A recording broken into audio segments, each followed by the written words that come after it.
All right, take two. First take, I had the microphone on mute for like about a full 40 seconds. So this series of lives as the companion to reading the Parinama method as we're doing it cover to cover is we are at page 247 and we're in the seventh hub at the final chapter in part 2. And so we're talking about the seventh hub and the phase of nervous system development that like specifically impacts it and what it is. So I'm going to get into it here. So I'm just going to start reading. So the initial development once again, this is late adolescence into adulthood.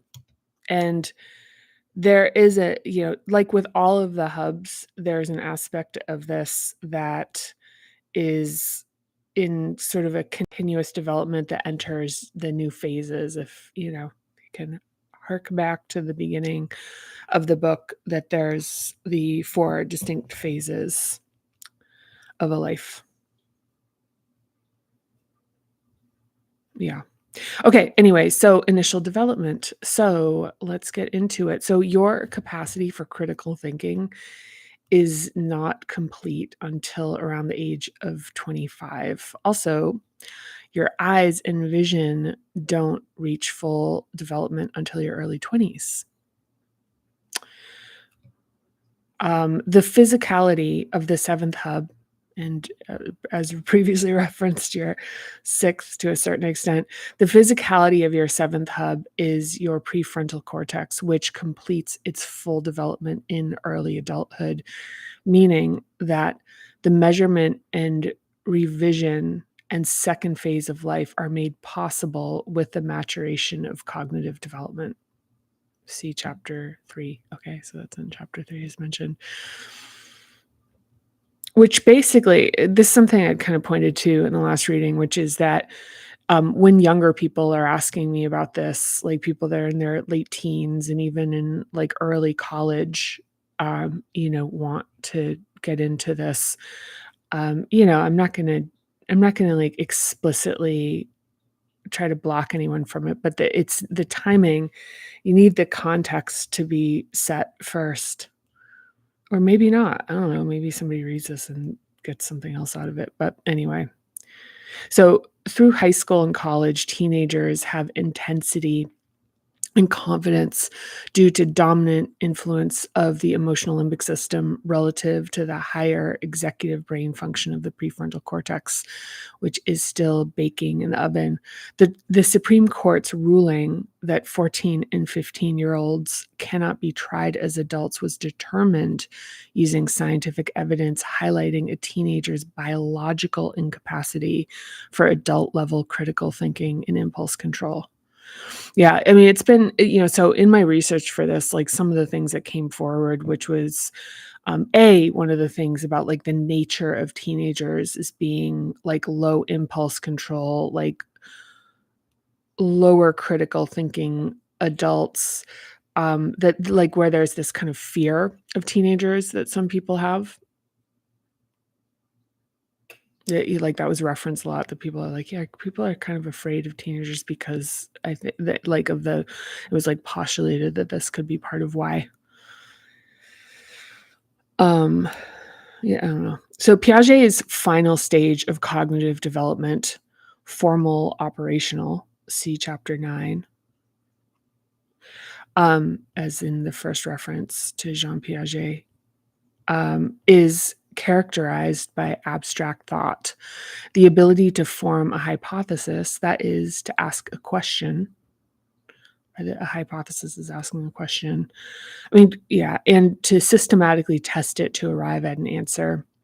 He believed this process begins around the age of 12 and continues into adulthood, and that once we reach this final stage, we build on existing knowledge rather than change how we understand things.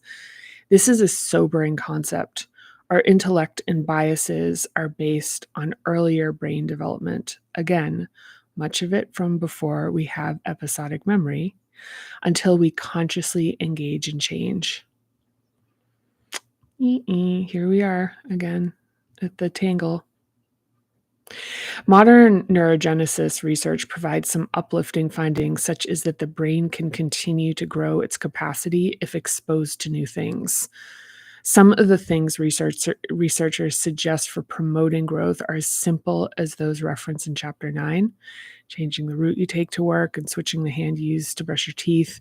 Anything that disrupts reflexive behavior causes the recruitment of conscious attention, even if it's on a relatively minor scale. But what if processes of conscious intervention and change don't occur?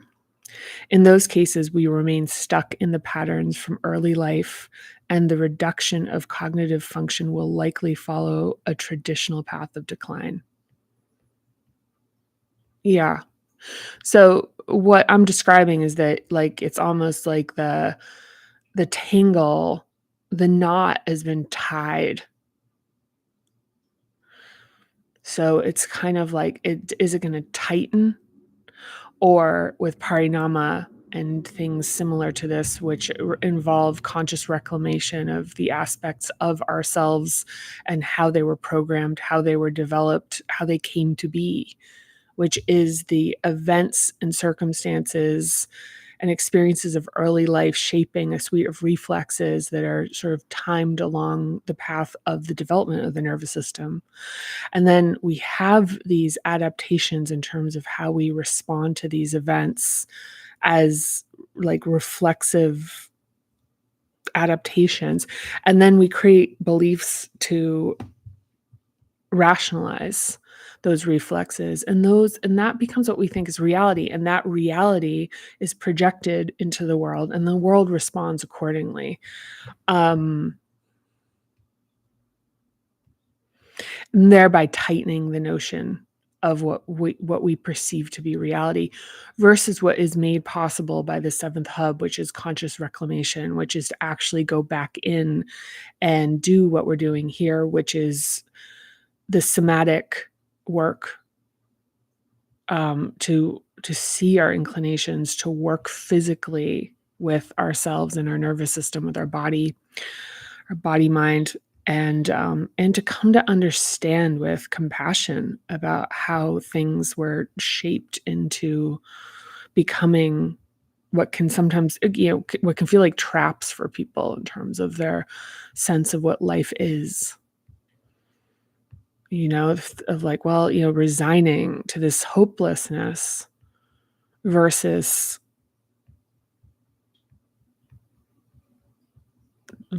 like being able to access what's possible.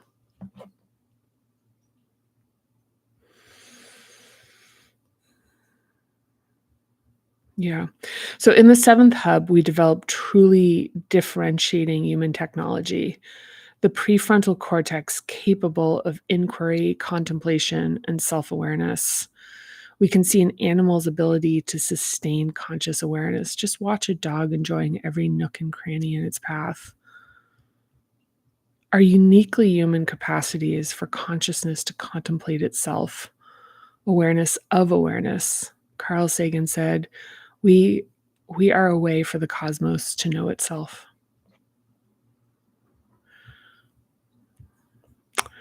Yes. So this hub can be underdeveloped because many parents encourage obedient behavior and require children to follow without questioning traditional family religious practices that can restrict and interrupt curiosity. Perhaps it's by design, or perhaps it's just good fortune that we need to find this hub on our own. Nonetheless, it's essential to activate our interest in the world, or else we accept present limitations. Yeah, I mean, this is like one of the things that came to mind with this is that there is a tendency for people to see, like other people having this quality of adopting the the mindsets and the traditions and the patterning of their family. When other people are doing it, it's like, oh wow, they're stuck, and then to not see our own or the own inclinations that we're formed for ourselves is, like, seen as, like, true or, like, this kind of, like, wisdom or knowing or whatever. But anyway, all right. So next time we'll get into basics. We're going to get into basics and then themes for Seventh Hub as we continue to explore this and read. So, okay, what am I going to say? Yeah, one of the things I've been considering is actually moving to doing this at like semi-regular times. It's very early. It's kind of had to do it like it's something that's on my mind. But we'll see what happens. Doing like weekday mornings, off on Saturday, and then Sunday evening. But whatever, we'll see. I like doing this in the morning or in like the late morning, whatever. It feels really good for me. Like, I feel really like there's kind of a almost like for me, like a bit like exercise where it's a kind of it just feels like very, I don't know. Yeah, it's like exercise. It feels really good after I've done it. And if I haven't done it, I can feel it. So anyway, that's it for now. I will see you next time. Sending you lots of love. Until then, bye.